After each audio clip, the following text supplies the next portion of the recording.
Eu tenho o prazer de apresentar hoje um amigo querido, um pesquisador super dedicado e a que eu admiro muito, né? E que eu, assim, desculpa, Robson, mas eu vi crescer, né? Acho que eu e Célia vimos crescer aqui, né? E é uma Literalmente. literalmente. Conheço o Robson desde a iniciação científica, acompanhei a sua carreira e sou uma fã do Robson. O Robson, ele é formado em farmácia, que eu descobri hoje, né? Quando eu fui ver outro dia que eu fui ver, eu achava que ele era biólogo, mas ele é farmacêutico, colega, né? E fez toda a sua pós-graduação, mestrado e doutorado na pós-graduação em Química Biológica do departamento departamento não, desculpa, no Instituto de Bioquímica Médica, né, da UFRJ. E atualmente ele é professor associado, daqui a pouco ele já vai ser professor titular, né, Robson? E o Robson tem excelente experiência na pós-graduação, ele foi coordenador da pós-graduação em Química Biológica por 2 vezes, é coordenador de um programa que tem tido o maior sucesso, que é o programa interinstitucional de ensino e pesquisa em biologia do câncer, ou seja, é o programa de oncobiologia que boa parte de vocês já ouviu falar, e que tem nos fornecido uma informação, um conteúdo sensacional, inclusive com o último simpósio, né, Robson, que foi um sucesso. Né? Obviamente, com essa carreira do Robson, muito bem sucedido, ele foi pesquisador 1 do CNPq, hoje ele é o coordenador do Laboratório de Trombose e Câncer, e o grupo de pesquisa tem um foco principalmente nos processos fisiológicos e patológicos que envolvem o sistema hemostático, em particular a coagulação sanguínea e a agregação plaquetária. Né? E também, no meio dessas características que ele vai falar bem para vocês, várias doenças se destacam, além da trombose, as neoplasias malignas, né? Que eu acho que é a tua principal linha de trabalho ultimamente, né, Robson? E é sobre isso que o Robson vai nos falar com a sua palestra, que se intitula Trombose e Câncer. Uma coincidência ou cooperação? Né? Robson, muito obrigado por você ter aceito o nosso convite. Para a gente é um prazer você estar aqui com a gente. É sempre... E o Robson é um companheirão. A gente está sempre quebrando o galho um do outro, de um lado de cá e de lá. Né? Um na ilha e outro aqui. Querido, Cris, sem dúvida alguma, o prazer é meu. Eu tenho a UERJ como uma das minhas casas, assim, embora seja cria total aqui da UFRJ, onde eu estou agora, né, no laboratório, e aí eu brinco, assim, que eu fico nervoso, porque tanto a Célia, a professora Célia, a Cris, me viram desde aquele C que acabou de chegar no laboratório, né? Então, eu tive o prazer de conviver bem próximo a elas por bastante tempo, então acho que é legal assim, de mostrar onde eu cheguei por enquanto, né? Onde a gente se localiza no momento, e que eu criei esse título. Eu espero que ele não tenha sido o título que espante as pessoas, mas é que ele tenha uma conclusão final, que a gente consiga chegar a algum lugar. Geralmente, quando eu faço a apresentação, eu gosto de contar uma história, então eu tento colocar começo, meio e fim, uma lógica, e vamos ver se a gente consegue isso. Então, trombose, câncer, coincidência ou cooperação, eu vou contar essa história com vários resultados que a gente obteve aqui no laboratório nos últimos anos. E para a gente começar essa pequena história, a gente tem que olhar pelo menos definir uma das coisas que está aí no título, que é a trombose. Então, para quem só ouviu falar, mas não tem uma precisão no que é a definição desse fenômeno, a trombose ela pode ser definida como a formação de um material oclusivo dentro dos vasos. Esse material pode ser semi-oclusivo ou totalmente oclusivo. Ele pode ocorrer em artérias ou veias, então uma trombose venosa ou arterial. Um exemplo aqui é de uma trombose venosa. Parte desse material pode se desprender, né, dessa massa inicial, ganhar circulação e atingir um vaso de menor calibre, causando oclusão total em um órgão de grande importância. Isso pode causar morte. Enfim, então, na verdade, quando a gente pensa em trombose, é um fenômeno bastante amplo e que, na verdade, quando a gente pensa na etiologia da trombose, a gente precisa olhar um pouquinho com um zoom um vaso sanguíneo e tentar colocar os atores e depois inserir o câncer na história. Então, quando a gente pensa na formação do trombo, a gente vai pensar molecularmente dois principais atores, que são o colágeno, que é exposto no subendotélio, quando a gente tem lesão vascular. Então, o colágeno faz parte da composição dessa matriz subendotelial, que ocupa, então, essa camada abaixo do revestimento que a gente vai ter em todos os vasos, que é o de células endoteliais. Então, essa molécula ela é bastante envolvida na mobilização de plaquetas e na ativação inicial, no recrutamento, e a gente vai ter uma outra molécula presente no subendotélio, que é o fator tecidual. Eu vou falar um pouquinho mais sobre ele mais à frente. Ele é uma proteína também, mas ele não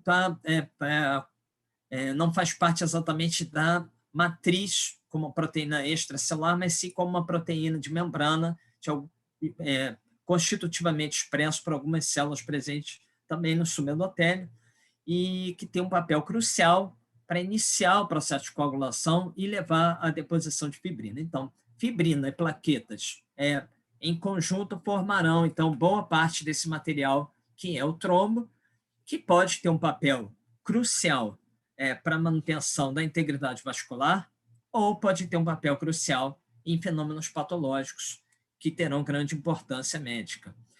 Quando a gente pensa em trombose, é impossível não falar do Rudolf Virchow, que foi um patologista europeu que descreveu muitos fenômenos relacionados a diferentes processos patológicos. Um deles foi a trombose, e definiu, no século XIX, o que a gente conhece até hoje como a tríade Virchow. A tríade Virchow ela é basicamente definida como a base do que pode gerar a trombose.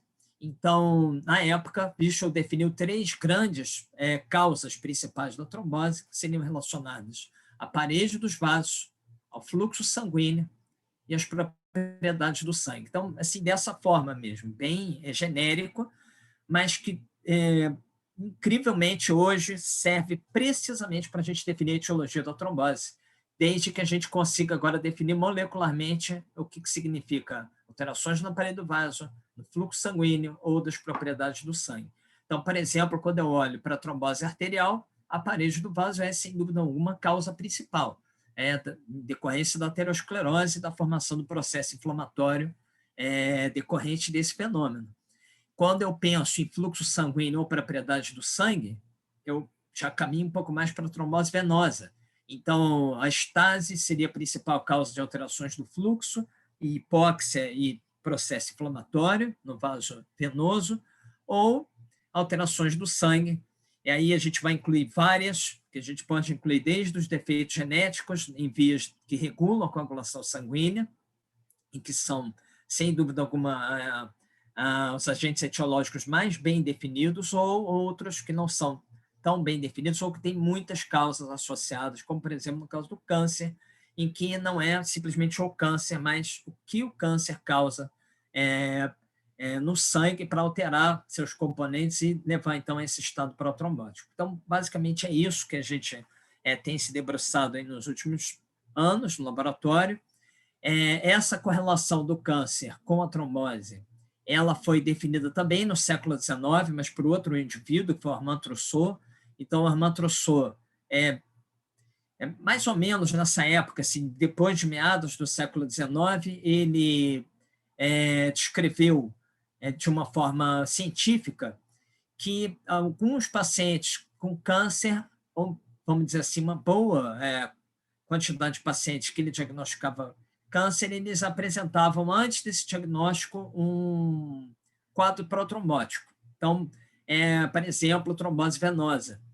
E que, na verdade, isso permanece até hoje como uma definição para qualquer estado pró-hemostático relacionado ao câncer, em que a gente define atualmente como síndrome de Trousseau. Então, não só relacionado à trombose em si, que no caso do Trousseau, ele descreveu como um quadro que antecedia o diagnóstico de câncer, mas em qualquer estágio da doença, antes ou depois do diagnóstico, ativação sistêmica da coagulação, não necessariamente causando deposição de trombo em uma área específica.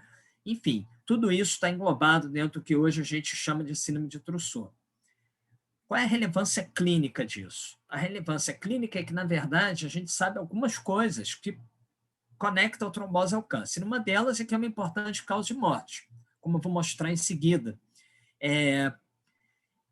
Segundo, a gente vai perceber que praticamente todos os tipos de câncer eles passeiam por ativação da coagulação sanguínea sistêmica, não necessariamente gerando trombose, mas necessariamente gerando trombose em alguns tipos de câncer com maior frequência. Então, por exemplo, o câncer pancreático, ele é de longe o campeão na ocorrência de trombose. Sistema nervoso central, o glioblastoma, mais especificamente, leucemia mieloide aguda, estômago, esôfago, enfim, a gente tem lá um top 10 dos tipos de câncer em que você vai ver com maior frequência a trombose, mas, de uma forma geral, a ativação do processo de coagulação ela vai ser praticamente universal e vista em vários tipos de câncer.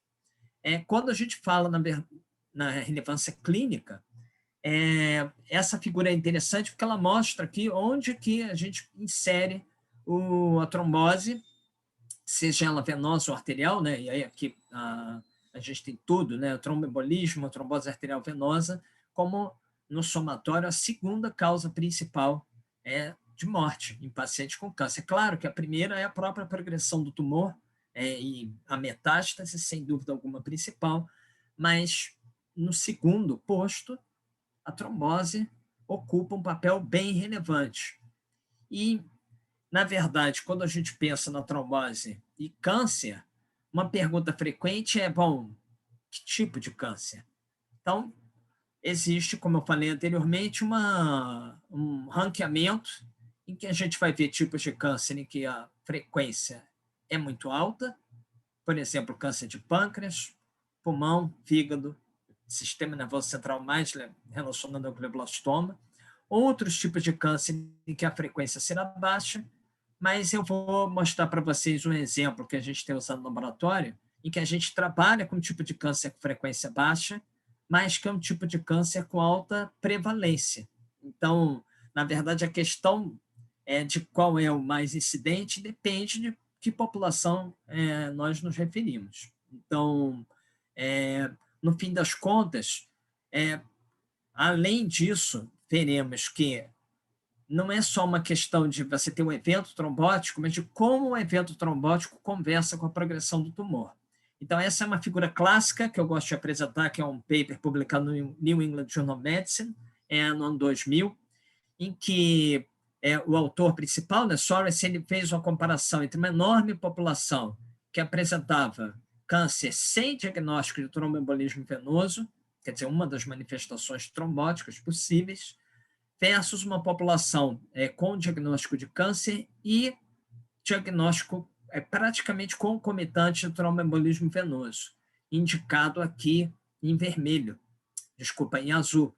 Então, quando ele comparou essa grande população em relação à sobrevida ao longo de muitos anos, que ele pôde flagrar nessa comparação é que os pacientes que tiveram câncer e tromboembolismo concomitantemente apresentaram uma sobrevida menor do que aqueles que tiveram câncer sem o diagnóstico de tromboembolismo próximo ao diagnóstico do câncer. Então, aqui olhando numericamente, né, a coorte inicial e na passagem dos anos, esse trabalho foi um trabalho muito importante porque, após ele, muitos outros mostraram isso para diferentes tipos de câncer. Então, a gente vai encontrar na literatura muitos trabalhos, a maioria já especificando tipos de câncer em que essa figura ela se repete.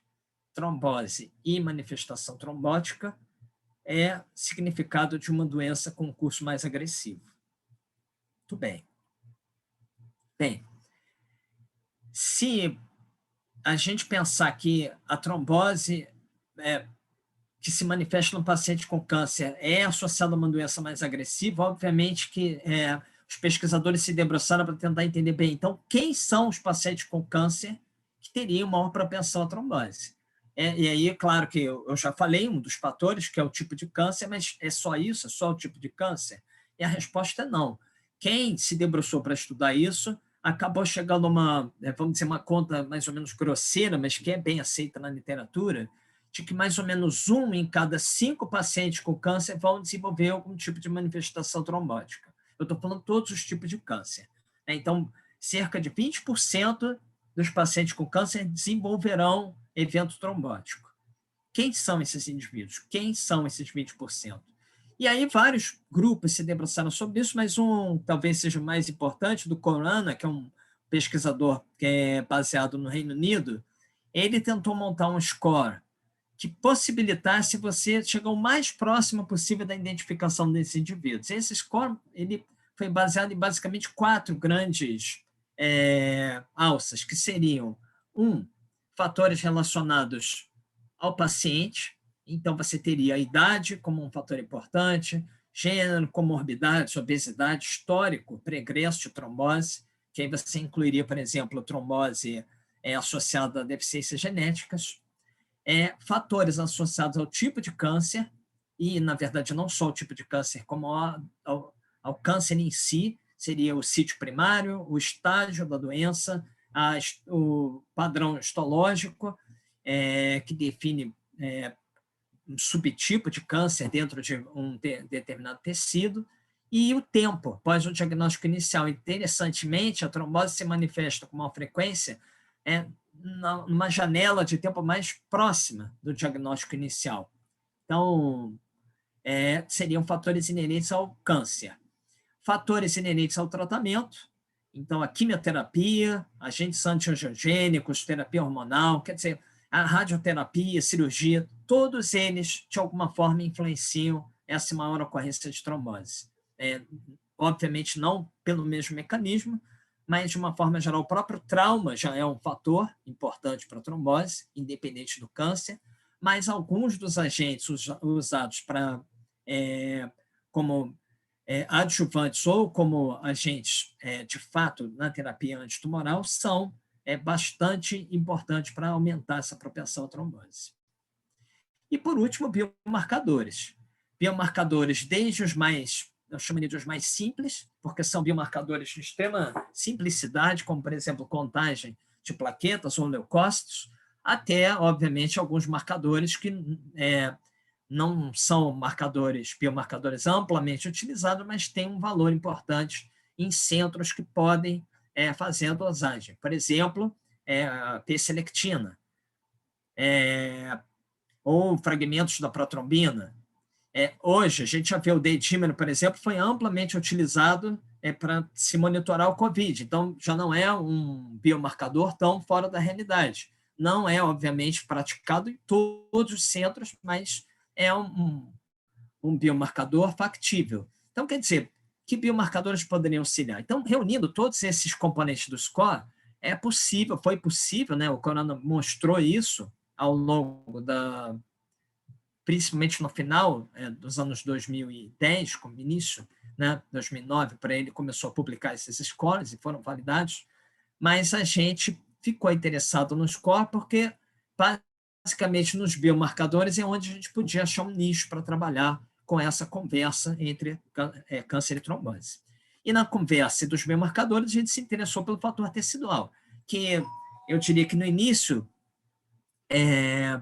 da busca de biomarcadores que conversassem com esse fenômeno, era talvez o mais óbvio, porque o fator tecidual é a proteína que inicia a coagulação sanguínea. E no início dos anos 2000, mais ou menos anos 90, assim, meados dos anos 90 até início dos anos 2000, se mostrou claramente que os tumores podem expressar fator tecidual. E mais do que isso, que o fator tecidual, quando expresso pelas células tumorais em cultura ou nos tumores primários em pacientes, esses tumores, essa expressão de fator tecidual, de certa forma, conversava com maior agressividade do tumor.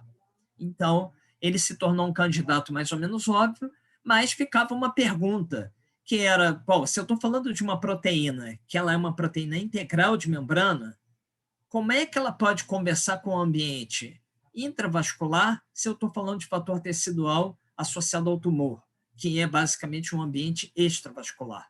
Então, foi mais ou menos nesse ponto que a gente começou o trabalho no laboratório, nessa pergunta de como o fator tecidual, proteína de membrana, conversaria com o ambiente intravascular.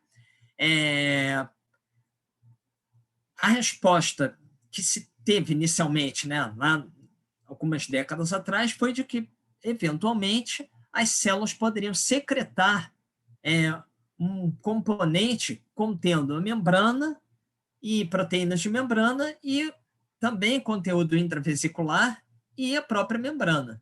Então, quer dizer, na verdade, parte da explicação vem em cima das vesículas extracelulares e principalmente das vesículas mais conhecidas na época, que eram as microvesículas, que são estruturas formadas a partir de todas as células, basicamente todas as células são capazes de secretar essas estruturas. As exossomos também são estruturas importantes, secretadas por praticamente todas as células, só que elas já têm um tamanho menor na escala nanovesicular, né, na escala nanométrica, e na época a gente se debruçou sobre as vesículas para tentar entender isso. Interessantemente, nessa época também, isso eu estou falando mais ou menos anos 2000, início dos anos 2000, começou a se mostrar uma série de trabalhos que existia uma grande quantidade de vesículas extracelulares em fluidos biológicos de pacientes oncológicos e que determinados processos patológicos aumentavam esse fenômeno de vesiculação. Então, quer dizer, se uma célula X é capaz de vesicular normalmente, isso já se sabe bem hoje, caso essa célula sofra um processo de transformação, esse fenômeno aumenta. Ou células vasculares, que são muito propensas à ativação, também poderiam aumentar a produção dessas vesículas. Então, como demonstrado aqui na figura, né, essas vesículas elas podem brotar da membrana ou podem ser, na verdade, geradas, por exemplo, como é o caso dos exossomos, a partir de estruturas intracelulares, mas, de uma forma geral, essas vesículas carregam basicamente parte do componente de suas células mãe.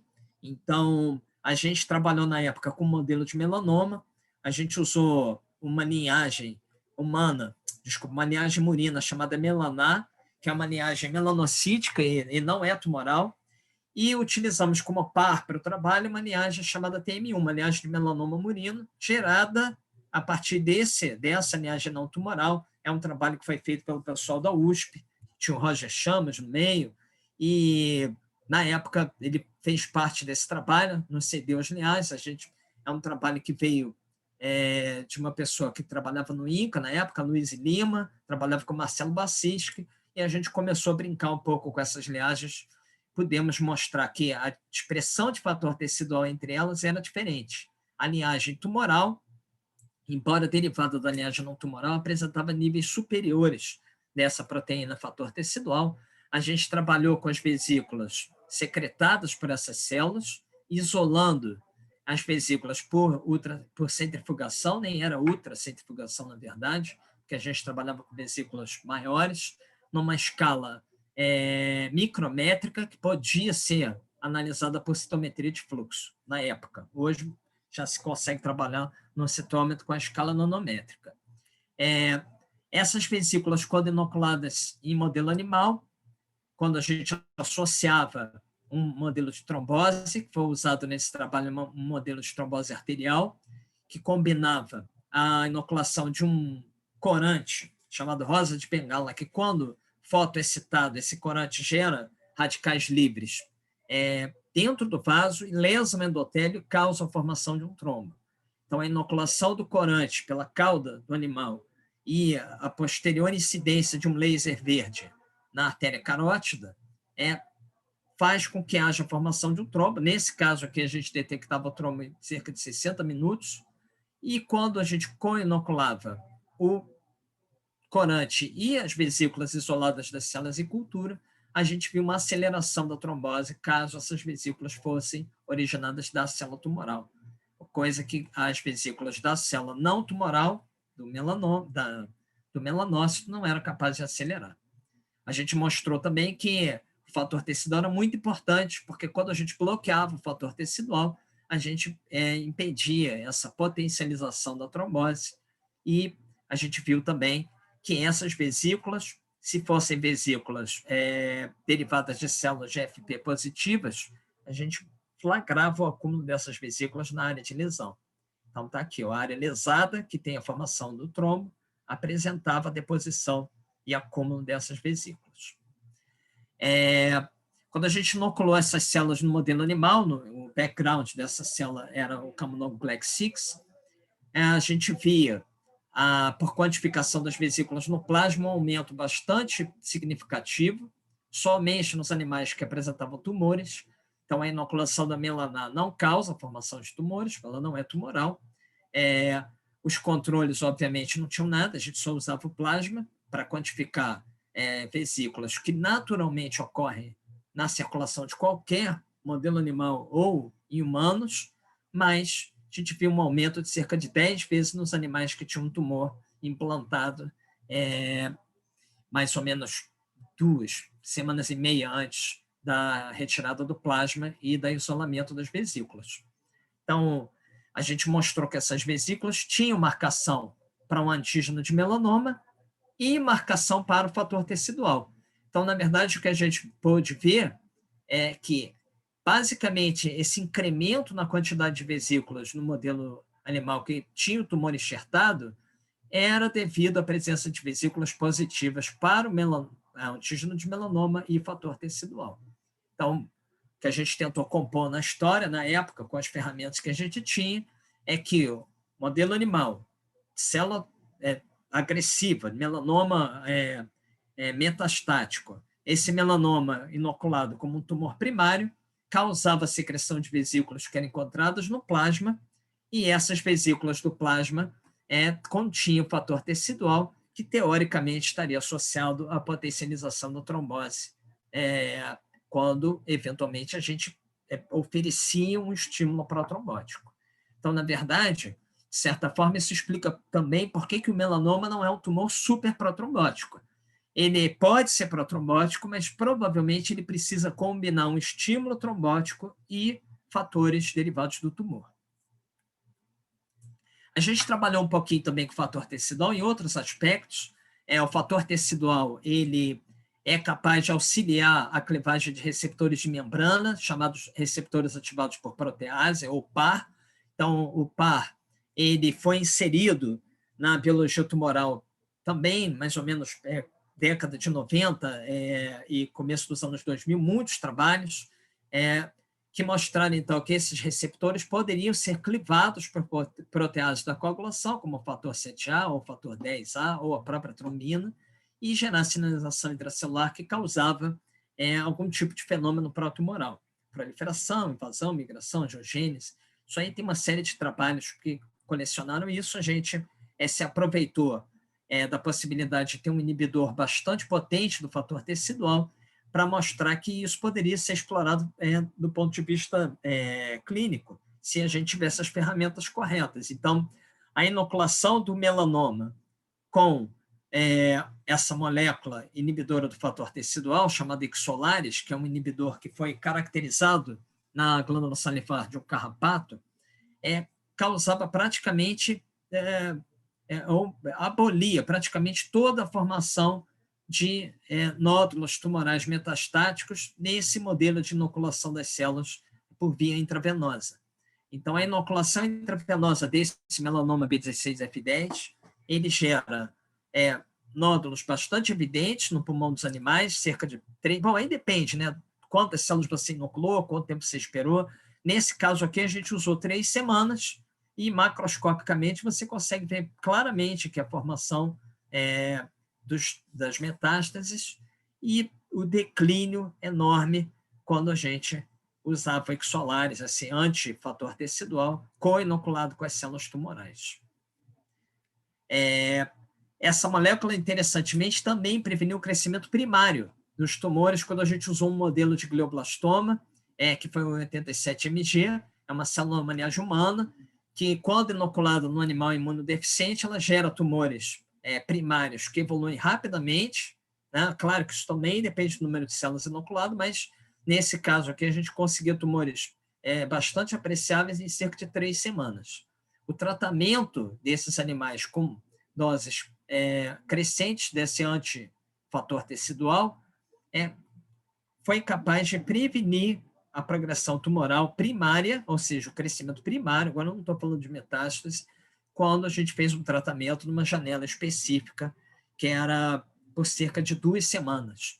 Então, a gente começava o tratamento mais ou menos uma semana depois da inoculação, mantinha esse tratamento por algum tempo, e isso prevenia a progressão tumoral.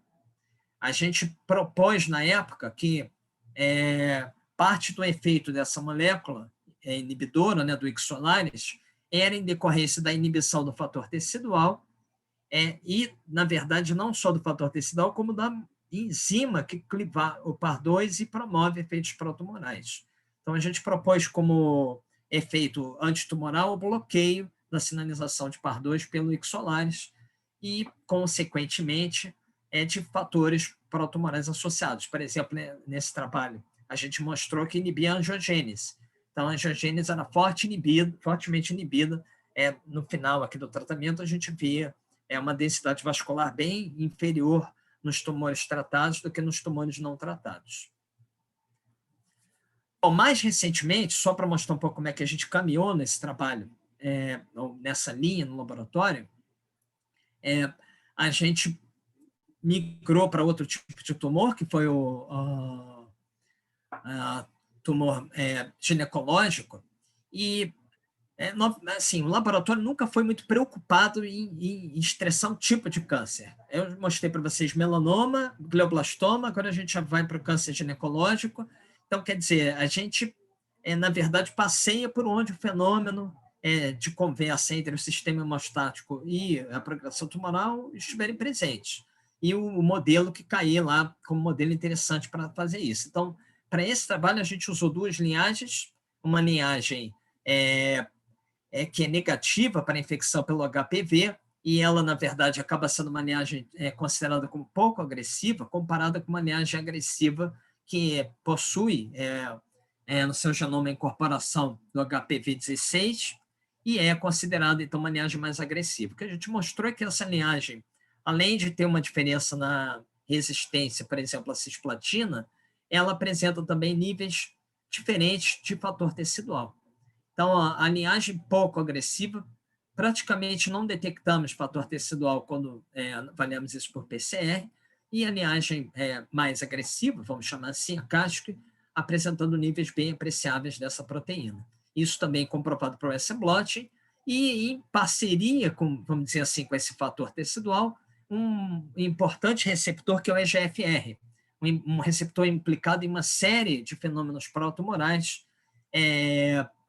que são bastante importantes para esse tipo de câncer cervical, e que a gente tentou fazer uma correlação com o fator tecidual e com um receptor principal que é ativado pelo complexo fator tecidual, fator CTI, que é o receptor PAR2. Então, basicamente, a linhagem pouco agressiva apresentava baixos níveis desse receptor protumoral, EGFR, da proteína procoagulante fator tecidual e do receptor PAR2, que é o receptor implicado em fenômenos protumorais via fator tecidual. Nesse trabalho especificamente, a gente mostrou que o receptor PAR2 ele promovia uma resistência à morte celular promovida pela cisplatina. Então, células Casque, quando estimuladas com o agonista do PAR2, apresentavam uma morte celular frente ao desafio com cisplatina menor, e isso era revertido pelo bloqueador do EGFR.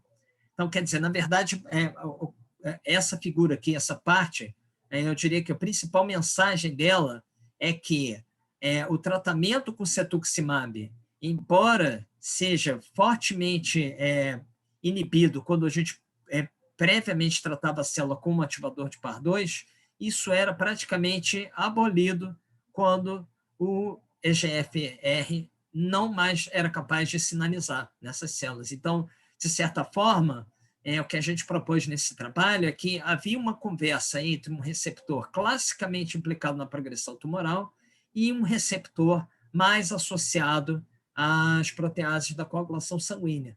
Então, de certa forma, o que acontecia é que a ativação do PAR2, de alguma forma, mediava a ativação de EGFR, promovendo, então, por exemplo, a resistência à apoptose causada pela cisplatina.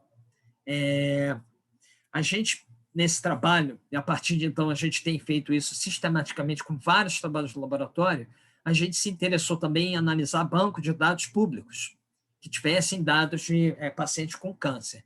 Então, a gente tem usado muito o TCGA, que é um banco de dados de um consórcio que deposita dados de muitos tipos de câncer diferentes, alguns com uma quantidade enorme de informação, outros nem tanto, mas, por exemplo, do câncer cervical, a gente tinha um número razoável que permitia uma análise como essa aqui, por exemplo. Não é uma análise inédita, mas a gente fez o nosso trabalho para comparar com outras. Por exemplo, pacientes com expressão maior de EGFR tendem a ter uma sobrevida menor do que pacientes com uma expressão menor desse receptor protumoral. Bom, a EGFR, como eu falei, já é um receptor muito bem conhecido na progressão de diferentes tipos de câncer, incluindo o cervical. O que a gente fez foi estender a análise para outras proteínas. Então, por exemplo, aqui o PAR2 também, embora o N seja baixo, nesse tipo de câncer é muito importante observar que a expressão aumentada desse receptor é associada a uma sobrevida menor. Fator tecidual, isso já não aconteceu. A gente não observou diferenças importantes. Mas a gente passou, então, a tentar fazer essa relevância dos nossos achados in vitro para uma extrapolação em vivo, tentando fazer esse tipo de análise. Então, na verdade, o modelo que eu coloquei aqui, a gente propôs ele em cima das análises in vitro, mas propondo que a relevância do modelo apresentado aqui seja importante para os pacientes a nível clínico e em função dos achados do TCGA. Então, eu vou voltar no TCGA mais à frente com um outro trabalho que a gente fez.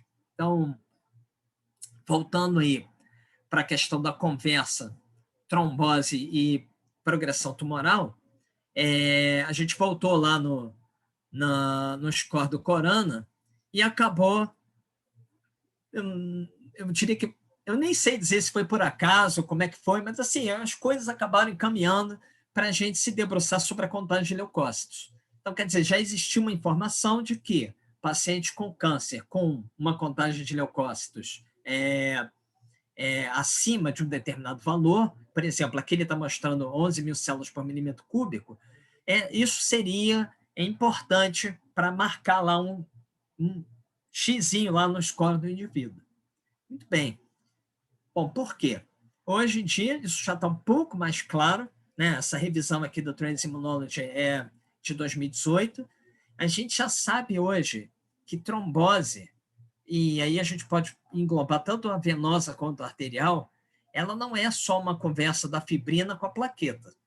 A gente tem outros tipos celulares muito envolvidos aí, e a gente pode colocar dois tipos celulares importantes aí na conversa, o neutrófilo, né?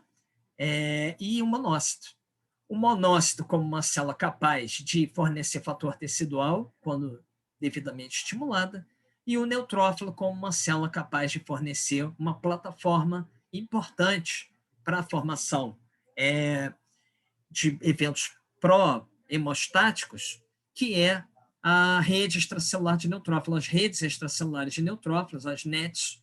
Eu não vou entrar em grandes detalhes aqui dela em si, da estrutura, mas essa rede ela foi descrita bom, a gente pode chamar como assim a data oficial, né, a publicação na Science desse paper de Brinkman e colaboradores, e esse trabalho aqui, eu diria que foi o primeiro trabalho que batizou essa estrutura como NET.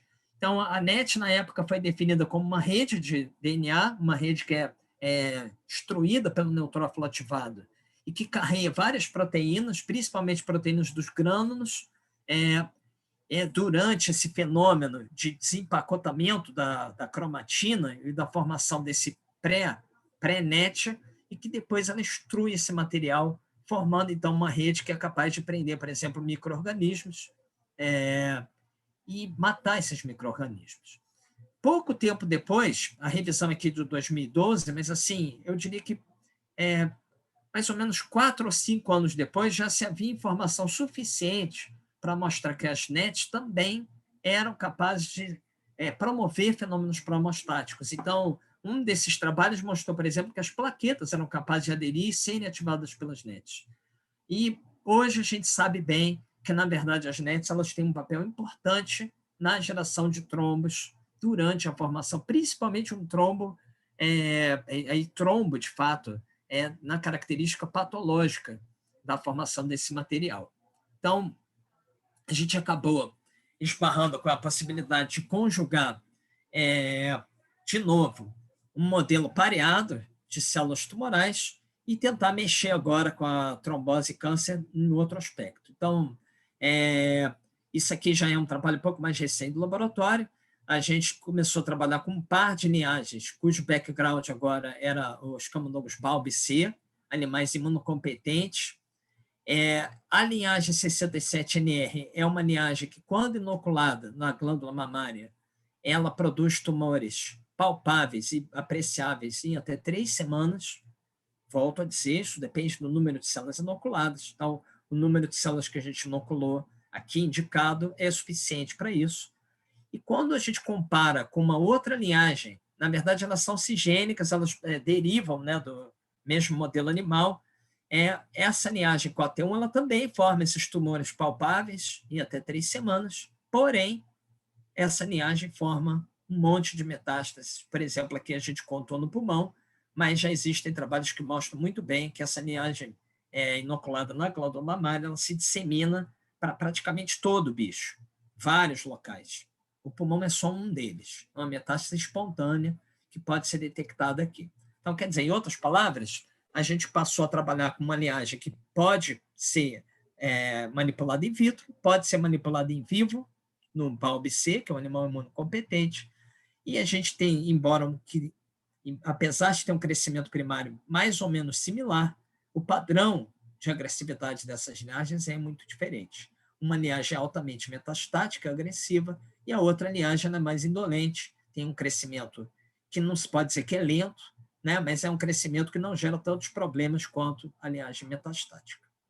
Pois bem, o que a gente fez, então, foi o seguinte, a gente pegou animais na 3ª semana após a inoculação do tumor e olhou lá os parâmetros do score do corona. A gente avaliou neutrófilos, monócitos, plaquetas, a gente contou todas as células, basicamente, mas o que eu estou mostrando para vocês aqui é que neutrófilos, a gente tinha uma diferença enorme, quando comparando com a T1 com os controles, monócitos, idem, plaquetas, nem tanto. Uma diferença que eu diria não tão apreciável. Muito bem. Neutrófilos acabaram sendo o interesse que a gente teve na época, porque a gente começou a avaliar marcadores até então bem aceitos, como marcadores sistêmicos da formação de NETs, que indicaram para a gente que não só a gente tinha aumento na contagem, mas também aumento na formação dessas estruturas. Falo sistemicamente, né? Então, mieloperoxidase, que é um desses componentes que fica preso na NET, que faz parte dos grânulos dos neutrófilos, e DNA livre. Então, eu diria que a quantificação conjunta de mieloperoxidase e DNA livre, na época, para a gente, rendeu a gente poder dizer que os animais 4T1, né, com um tumor metastático, apresentavam sinais de formação sistêmica das NETs. Ok, legal. E daí, né? E daí que aí a gente partiu para a próxima etapa, que foi gerar um modelo de trombose nos animais com tumor enxertado, diferente do que a gente fez no trabalho do melanoma, em que a gente simplesmente inoculou a vesícula e fez o modelo de trombose. Aqui a gente trabalhou de uma forma completamente diferente. A gente usou um modelo que foi um modelo descrito há poucos anos atrás. Esse foi um modelo murino em que se usava restrição de fluxo na veia cava inferior, e essa restrição de fluxo per se, ela é capaz de gerar um fenômeno hipóxico nessa área, né, abaixo da estenose, que gera uma resposta inflamatória que ocasiona a formação de um trombo em algumas horas. Então, quer dizer, tudo diferente do modelo que eu mostrei anteriormente, que era um modelo arterial, tinha inoculação do corante, né, e a necessidade do laser para gerar os radicais livres. Aqui não, simplesmente a estase e aguardar a formação do trombo. Então, quando a gente pegava o animal, fazia a estase e aguardava por 6 horas, a gente via trombo em praticamente todos eles, mas um trombo na faixa de 1 miligrama, que são 14 animais, e a gente conseguiu ver, isso aqui é consistente, a gente, né, sempre que a gente faz o modelo, a gente consegue ver essa formação de trombo. Quando a gente pegou animais com tumores enxertados após 3 semanas, mas o tumor do tipo não agressivo, a gente não viu diferenças importantes na formação do trombo, embora a gente tenha, curiosamente, visto uma certa espalhamento, ou animais que não formaram trombo, ou animais que formaram trombos um pouco maiores. Mas quando a gente usou os animais com tumor agressivo, enxertado na glândula mamária, a gente observou a formação de trombos cerca de 3 vezes maiores do que os trombos dos animais controle. Então, isso se mostrou bem consistente. E o que a gente propôs, então, é que o animal 4T1 ele exibe um estado protrombótico que não é visto no animal que tem o tumor não metastático. Então, a gente, então, de posse dessa informação, a gente tentou ver se as NETs teriam alguma coisa relacionada com a formação desses trombos. O que a gente fez, então, foi uma abordagem farmacológica, que a gente usou um inibidor de uma enzima importante numa etapa da descondensação da cromatina, que é importante para a formação das NETs. Essa enzima é uma enzima chamada de PAD4.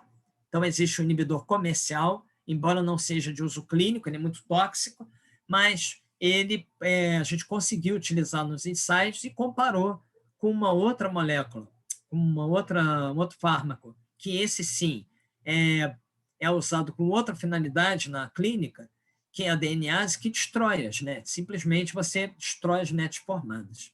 O que a gente viu é que o tratamento com a DNase, como esperado, ele previne a formação dos trombos venosos nos animais 4T1. Aqui eu só estou mostrando animais 4T1. O tempo foi de 3 horas, porque a gente não queria evitar um pouco a toxicidade do composto que inibe o PAD4, né, o GSK484, composto comercial. Então, a DNase também tem uma meia-vida que não é muito longa, então a gente optou por fazer, aqui, dessa vez, uma trombose por um tempo menor, mas que fosse suficiente para mostrar o efeito farmacológico, tanto da DNase quanto do GSK. Então, a gente conseguiu, de certa forma, acoplar a trombose que a gente vê nesses animais com tumor enxertado com um fenômeno correlacionado com a formação, ou pelo menos com a estabilização das redes extracelulares de neutrófilos. Bom, seguindo no trabalho, em 2015, a gente já está numa escala de tempo mais próxima, foi publicado um trabalho na Nature de um grupo que mostrou uma conversa entre a IL-1β e a expansão neutrofílica e a formação de metástases. Então, esse é um trabalho sensacional do grupo da Karen De Visser, e esse trabalho ele interessou muita gente porque a gente, na verdade, não tinha certeza como é que era a diferença entre a 4T1 e a 67NR em alguns aspectos. A gente sabia que havia uma diferença bem importante nos níveis de produção dessa molécula, que é o GCSF, que é a principal citocina, quimiocina, sei lá como é que se fala o nome exato dessa molécula, mas uma molécula endógena que é a principal mobilizadora e capaz de gerar expansão de neutrófilos na medula óssea. A gente sabia que 4T1 é um grande produtor de GCSF, a 67NR baixo produtor, mas a gente não tinha a menor ideia de como a IL-1β se inseria nisso. E mais do que isso, será que a IL-1β poderia ser importante na geração do estado protrombótico? Então, o que a gente fez foi comparar os níveis de IL-1β entre a 67NR, lembrando sempre, pouco agressiva, a 4T1 mais agressiva, nas células em cultura ou nas células no tumor, enxertado, no explante desse tumor. Então, na verdade, aqui, o que eu falo in vitro e in vivo, eu estou comparando células em cultura com tumor de 67NR ou 4T1. E o que a gente viu foi uma diferença bem apreciável nos níveis de L1-beta e, interessantemente, o que a gente conseguiu ver é que essa L1-beta, essa interleucina 1-beta, ela tem um papel relevante na progressão desses tumores. Porque quando eu fiz o tratamento com bloqueador do receptor de L1-beta, eu só vi efeito quando eu tratei os animais 4T1. Uma diferença na progressão tumoral. Aí eu estou falando daquele tumor enxertado na glândula mamária, que não acontece com o tumor 67NR. Então, 67NR, que é um mau produtor de L1-beta, não responde a esse bloqueador do receptor. Muito bem. O que a gente fez em seguida, então, foi a pergunta óbvia no nosso trabalho, que era, e se eu bloquear L1-beta e avaliar agora a trombose venosa nos animais? E a gente novamente usou, agora, nesse caso, a gente aqui, acho que usou 6 horas, os animais vinham tratados, com alguns dias com um antagonista de L1-beta, do receptor de L1-beta, e o que a gente viu é que, além do decréscimo significativo num dos marcadores de formação sistêmica de NETs, a gente viu uma queda no peso médio dos trombos e, mais ainda, quando a gente usou um bloqueador, é uma molécula que inibe uma das plataformas capazes de gerar L1-beta in vitro ou in vivo, que é o NCC 950, que é um bloqueador de NLRP3 bastante importante na geração de L1-beta em diferentes modelos. Então, com esse trabalho, a gente propôs que, na verdade, o bloqueio da trombose associada ao câncer, ele poderia flagrar para a gente uma questão de cooperação ou coincidência. Talvez seja os dois. Na verdade, a L1-beta, que está envolvida na progressão do tumor, ela está envolvida também na geração do estado protrombótico. Então, parece que as coisas conversam em paralelo. Agora, numa escala de tempo mais recente, a gente começou a ficar muito interessado com as NETs também para trabalhar in vitro, porque, na verdade, isso, se a gente for olhar agora a literatura recente, existem muitos trabalhos que associam as redes de neutrófilos com um monte de processos patológicos, e alguns trabalhos relacionando com progressão tumoral. Então, a gente quis entrar nessa também, agora na história não da trombose, mas da questão da cooperação. Quer dizer, a NET ajuda na trombose, mas ajuda na progressão tumoral, então a gente se interessou por isso. E aí a gente agora queria ver um pouco da conversa num outro sentido. Se existe expansão neutrofílica sistêmica, e essa expansão neutrofílica conversa com uma maior tendência desses neutrófilos a formarem NETs, e a gente sabe que os neutrófilos infiltram o tumor e podem expelir NETs no tumor, será que essas NETs podem interferir diretamente na progressão tumoral? Então, a gente desenvolveu um protocolo, que tem um certo trabalho, mas que hoje já roda muito bem aqui no laboratório, que é o de isolar NETs. Quer dizer, não é isolar o neutrófilo, é isolar o neutrófilo e isolar as NETs. Então, o que a gente faz? A gente obtém neutrófilos de um indivíduo saudável, a gente isola esse neutrófilo, estimula com PMA, por exemplo, e depois do estímulo a gente isola as NETs e retira a parte celular. O que a gente passou a fazer foi trabalho de incubar essas NETs isoladas com células em cultura e analisar determinadas propriedades tumorais. Então, esse trabalho a gente publicou esse ano, mostrando que as NETs fazem, entre outras coisas, por exemplo, promover aumento da migração celular. A gente usou aqui um modelo de mama também, mas agora a linhagem humana.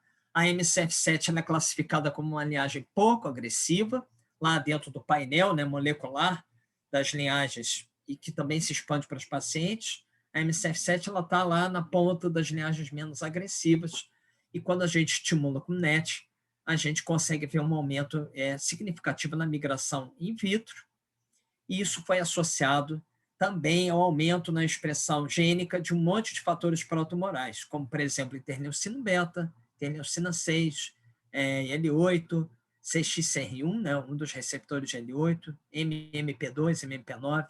Quer dizer, a gente viu, às vezes, aumentos de expressão gênica muito dramáticos. Então, essa linhagem, quando tratada com NETs por um determinado número de horas, muda o seu perfil. E, na verdade, o perfil ele se altera tanto que ele muda, na verdade, o próprio perfil epitelial para um perfil mesenquimal, que é, então, que está inserido num fenômeno que a gente conhece na literatura e que tem um papel muito relevante na progressão tumoral, que é a transição epitélio-mesenquimal, ou epitélio-mesênquima, né? Depende da tradução. Isso está associado a alguns fatores transcricionais que podem auxiliar nesse fenômeno. Então, a gente viu que o tratamento com NETs aumenta significativamente a expressão gênica de alguns desses fatores transcricionais, SEB1, SNAIL, e isso se traduz no que a gente viu no SMLOT, que foi um aumento da expressão de fibronectina, queda da expressão de E-caderina. Eu não vou mostrar aqui, mas a gente viu também aumento na expressão de N-caderina. Então, quer dizer, a gente tratou, ou a gente propôs aí, que a NET, quando em contato com a célula MCF7, ela produz uma alteração fenotípica importante que está relacionada com a agressividade tumoral e metástase. Eu acho que são os últimos slides. Voltando na história do TCGA, né, eu falei, a gente agora está super interessado em tentar acoplar resultados in vitro com resultados relevantes clinicamente. Então, enquanto a gente estava desenvolvendo esse trabalho, eu acabei esbarrando com esse paper do PLOS ONE, bem interessante, que o cara criava uma assinatura neutrofílica para analisar, por exemplo, a amostra de paciente com lúpus. E aí, o que eu propus lá no laboratório foi o seguinte, vamos pegar essa assinatura e vamos comparar lá com genes que a gente viu, a regulação in vitro. Então, primeira coisa que a gente fez foi tentar fazer uma coisa que que eu brinquei no laboratório, com uma espécie de imunohistoquímica em sílico. Então, quer dizer, vamos ver se os marcadores de neutrófilos conversam com os subtipos de câncer. Isso aqui tudo, ó, esse aqui, RNA-seq, na verdade, é o dado do TCGA, é o dado público. O que a gente faz, basicamente, é filtrar isso. O que a gente fez foi olhar alguns marcadores de neutrófilos, dentro da assinatura lá do paper do PLOS ONE, e o que a gente viu é que quanto mais agressivo o subtipo de câncer de mama, e eu estou falando da esquerda para a direita, né, do luminal A para o basal, maior a quantidade, ou vamos dizer assim, maior a presença de marcador neutrofílico. Então, mieloperoxidase, MMP8, defensina, enfim, alguns diferentes que a gente olhou se mostravam mais prevalentes quanto mais agressivo o tipo de câncer. Curiosamente, ano passado, sei lá, saiu um paper mostrando exatamente isso. Quanto mais agressivo o subtipo do câncer de mama, maior a quantidade de neutrófilos. Então, a gente conseguiu mostrar o que o cara mostrou com imunohistoquímica em sílico. E aí, claro que a nossa ideia não era só isso, a ideia era fazer uma correlação direta entre marcadores de neutrófilo e alguns fatores que a gente olhou in vitro com a linhagem MCF7. E quando a gente olha, por exemplo, tudo que está em verde aqui é correlação positiva, tá? Com significância muito alta. O que está em vermelho é correlação negativa, que basicamente o principal que a gente viu foi a E-caderina, que é um marcador epitelial, que é perdido quando você tem a transição epitélio-mesênquima. Então, o que a gente fez aqui foi pegar todo aquele RNA-seq de paciente de câncer de mama, que são lá, 800, 1.000 amostras, e correlacionar com cada um desses genes de assinatura neutrofílica. Que a gente viu aqui, ó, interneucina 1-beta. Sensacional. Todos correlacionam. Interneucina 6, interneucina 8, CXCR1, MMP2, MMP9, SNAIL, que é um dos fatores transcricionais de transição epitélio-mesênquima. Alguns não foram tão conclusivos. Então, por exemplo, o CD44, que é considerado um marcador de stemness, né, de célula com perfil tronco, não conversou bem no TCGA. Mas a gente acha que isso pode ter sido por causa da heterogeneidade do tumor, porque, na verdade, o dado do TCGA, a gente não pode nem dizer que é só RNA-seq de célula tumoral. Ele é RNA-seq do tumor. Então, hoje tem gente que trabalha com bioinformática filtrando isso. Então, foi mais ou menos o que a gente tentou fazer. A filtragem foi correlacionar um marcador de neutrófilo com um marcador que possa ter vindo de uma célula tumoral.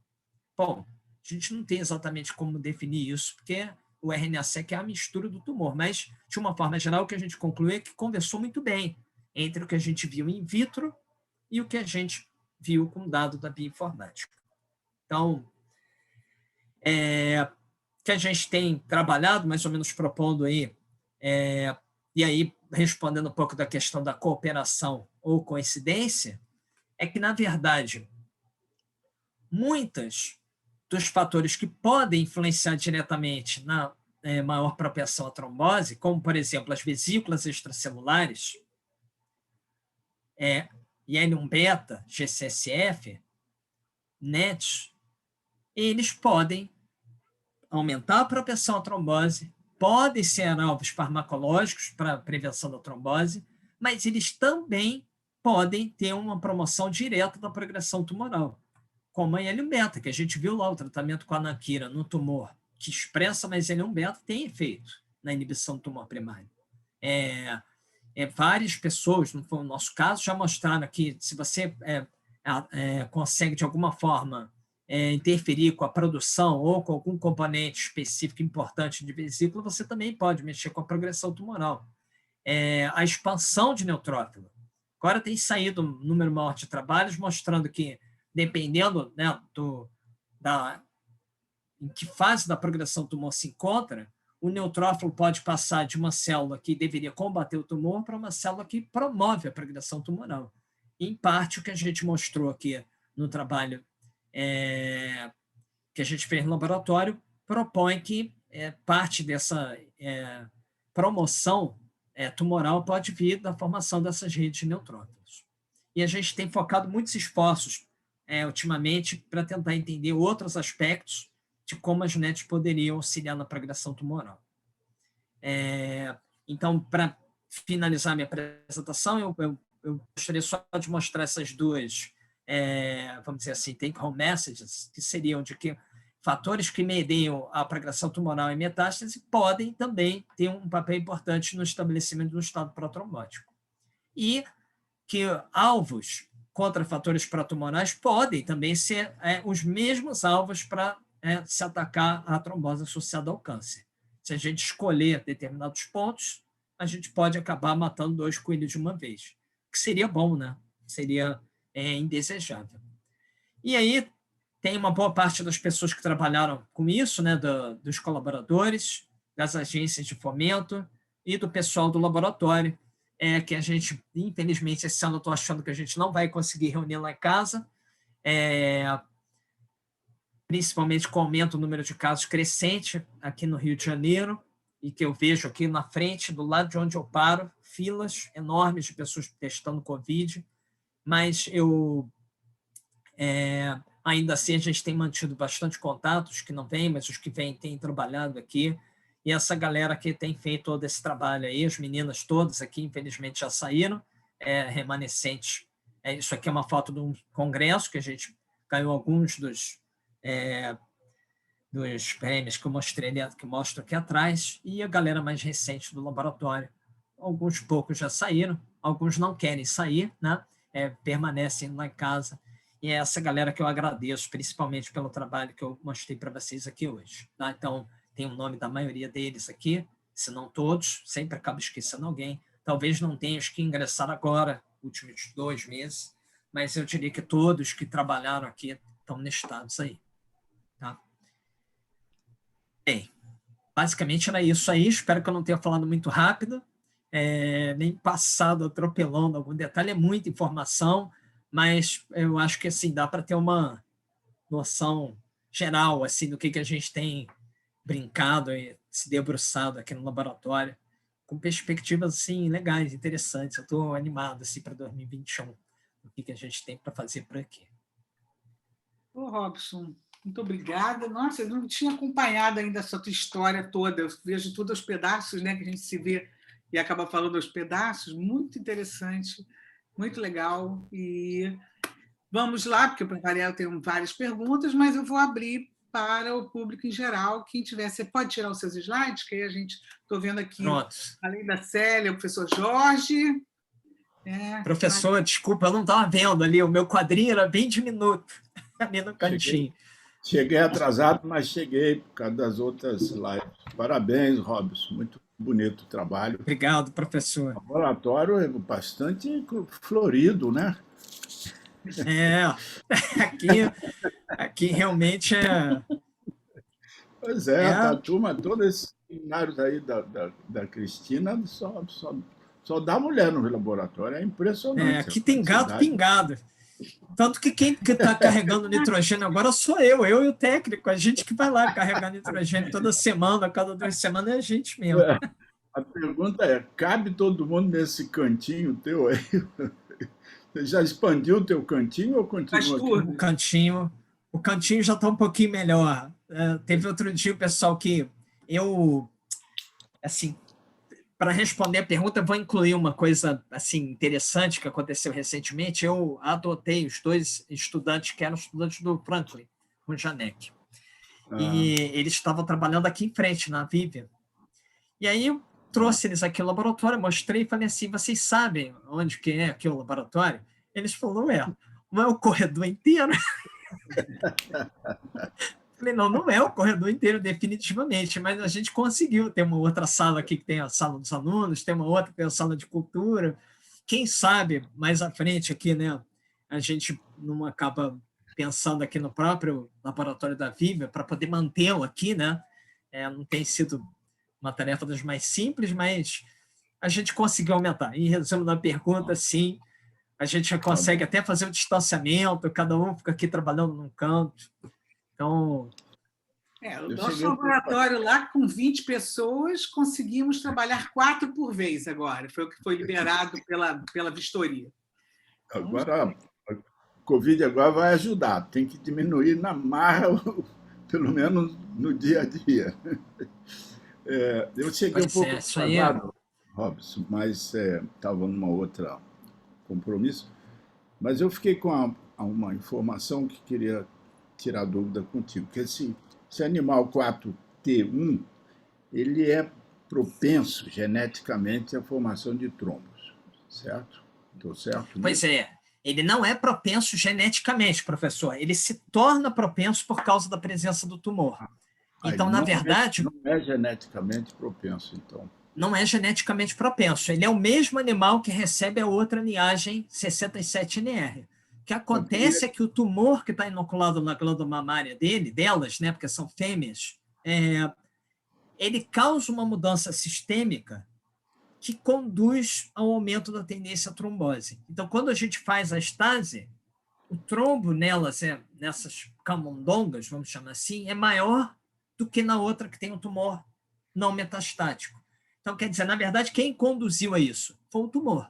Então, você criou um ambiente sistêmico nesses animais. E a gente, né, só insere ali, vamos dizer assim, a gente está inserindo quem são os componentes desse ambiente sistêmico. Que a gente acredita que o neutrófilo, por exemplo, seja bastante importante. A pergunta era se tem algum modelo, ou algum tipo humano similar a esse 4T1, ou seja, que responde, né, dessa maneira no ser humano. Qual é o nosso sonho? Né? Por enquanto não está muito simples. O nosso modelo humano seriam as pacientes com câncer mais agressivo.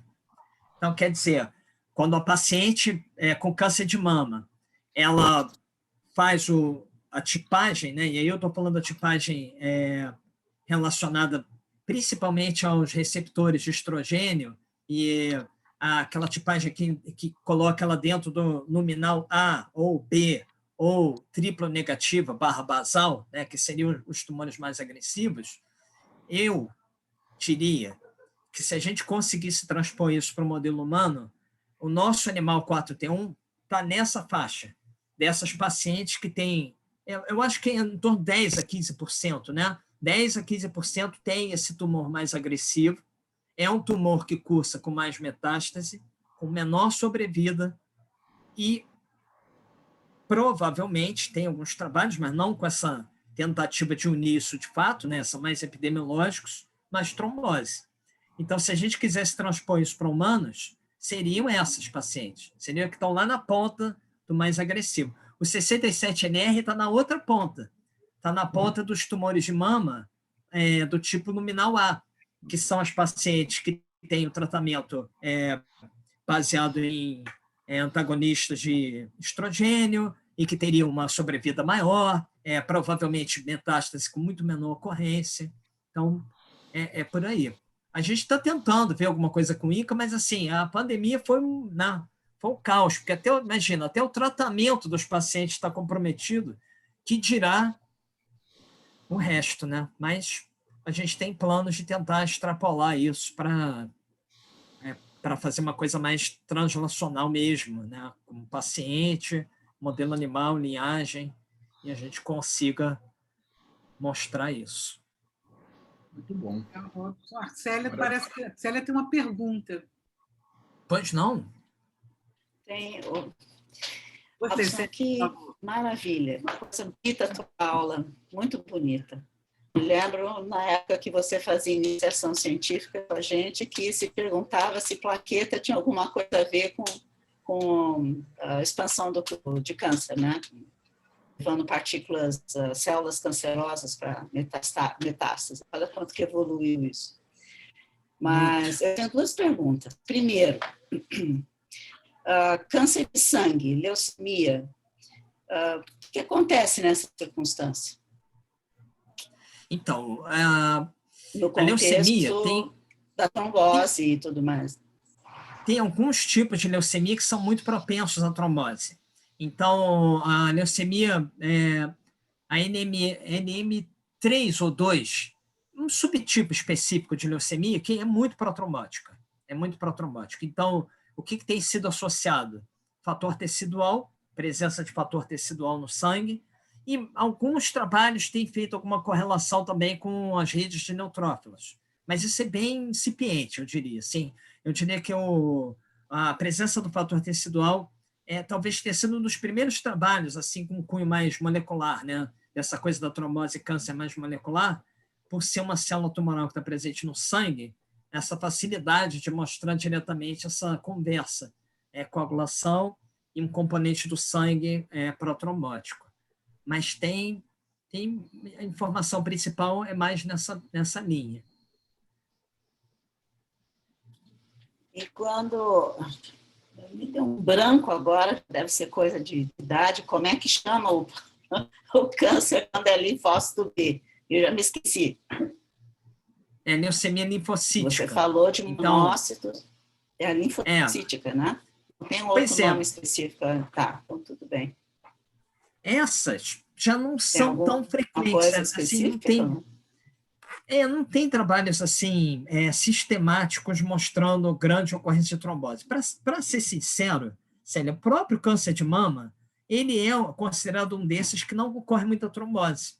Então, na época, eu até tentei fazer uma conversa com o pessoal da Camargo, mas quem trabalhava lá com câncer de mama não se interessou muito, porque falou, olha, câncer de mama tem baixa ocorrência de trombose. Então, aí, né, o pessoal não tem tanto interesse. Então, na leucemia linfocítica, é mais ou menos isso também. Não é uma prevalência que gere um interesse enorme das pessoas. Vamos olhar a leucemia linfocítica para olhar a trombose. É baixa a ocorrência, percentualmente falando. Outra coisa que me veio na cabeça de ver todo esse crosstalk entre esses diferentes tipos celulares aí, o que acontece nesse contexto com células tumorais, células troncotumorais. Nessa conversa do neutrófilo com o monócito com o câncer, com as células cancerosas, as células tronco tumorais respondem de alguma maneira? Será que isso não ativa as células tronco para virarem células tumorais? Isso já foi estudado? Então, tem um paper relativamente recente, vamos chamar de recente, sei lá, 2 anos para cá, que foi publicado na Science, que eles mostraram uma conversa entre NETs e essa saída da dormência, vamos chamar assim, né? Então, mas tem muito pouca coisa. O que a gente está brincando agora no laboratório é olhar no TCGA essa correlação da assinatura neutrofílica com marcadores de stem cell. Então, embora não é muito simples, né? Porque quando a gente pega lá o TCGA, ele tem RNA-seq de tudo, mas a gente está mexendo em alguma coisa assim nesse sentido, porque existe sim a resposta, sendo bem pragmático, sim, existe uma conversa. Pelo menos, por exemplo, o fator tecidual. Foi mostrado, por exemplo, que células com perfil tronco têm mais fator tecidual, são mais procoagulantes, e isso ajuda a disseminação tumoral. Então, isso aí está uma coisa bem mostrada. Com as NETs, isso não é muito sólido. Não tem realmente um trabalho que faça essa conversa direta do perfil tronco, enfim, mas é algo que a gente tem, vamos dizer assim, tem um interesse de olhar assim. Bom, na verdade, a gente já está olhando alguma coisa nesse sentido. Um viés in vitro, um pouco na bioinformática, mas em breve espero ter alguma coisa interessante assim, para mostrar nesse sentido. Sabe que o perfil tronco ele conversa com transição epitélio-mesênquima. Então, no final das contas, tem também né, o perfil mais mesenquimal, ele também conversa um pouco mais com esse perfil cancer stem cell. Então, tem lá é complexo, né, o crosstalk, mas tem coisa ali no meio. A gente está tentando ver se persegue algo nessa linha. Legal, né? Márcia, Parabéns. Obrigada, Sérgio.